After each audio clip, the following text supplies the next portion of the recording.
ఒక 2 నెలల తర్వాత అయినా మళ్ళీ ఇబ్బందులు మామూలేనా అనే ఒక భయం అయితే ఉంది. దానికి రాష్ట్ర ప్రభుత్వాలు అయినా భరోసా ఇవ్వగలుగుతాయి ఈ టైంలో? అంటే నాకున్న అంచనా ప్రకారం అయితే సరఫరా కొరత మనకి ఏది ఉండదండి. పెట్రోల్ కానీ, డీజిల్ కానీ, గ్యాస్ కానీ, ఎరువులు కానీ ఏది కొరత ఉండదు. బికాజ్ మనకి ట్రాన్స్పోర్టేషన్కి అడ్డం లేదు. అన్లిమిటెడ్. ఎందుకంటే మనకి ట్రాన్స్పోర్టేషన్కి అడ్డం లేదు. ఎప్పుడు వస్తుంది ఈ సమస్య?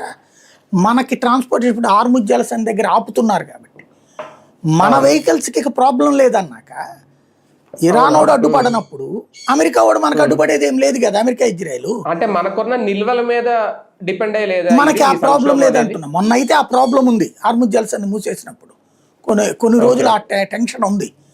బట్ మనం ఇప్పుడు మన దౌత్యంతో సక్సెస్ చేసుకున్నాం. అది సరఫరాకి మనకి ప్రాబ్లం లేదు. కానీ ప్రొడక్షన్ కాస్ట్ పెరిగింది. ఇప్పుడు ఫర్ ఎగ్జాంపుల్ కతారోడికి $20 బిలియన్ భారం పడింది.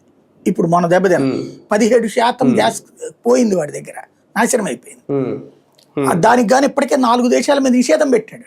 చైనాకి గ్యాస్ ఎక్స్పోర్ట్ చేయను అంటున్నాడు, కొరియాకి ఎక్స్పోర్ట్ చేయను అంటున్నాడు, పాకిస్తాన్కి చేయలేని అంటున్నాడు. ఇట్లాంటి సందర్భంలో భారత్కి అయితే ఇస్తానంటున్నాడు. కానీ ఆ ఖర్చు భరించుతా మళ్ళీ వేస్తాడు కదా, పెంచుతాడు కదా గ్యాస్. కాబట్టి ఆటోమేటిక్గా అవుద్ది. ఇట్లాగా ధరలు పెరుగుతాయి, సరఫరా కొరత ఉండదు. రెండవ సమస్య ఏమొస్తుందంటే ఇక్కడి నుంచి మన సరుకులు రవాణాకి అయ్యే ఖర్చు కూడా అవుతుంది. ఇంకొకటి, ఇప్పటి వరకు అయితే మరి మన దగ్గర కప్ప వసూలు చేసినట్టు చెప్పలేదు ఇరాన్. పాకిస్తాన్ వాడి దగ్గర నుంచి అయితే ప్రతి షిప్ దగ్గర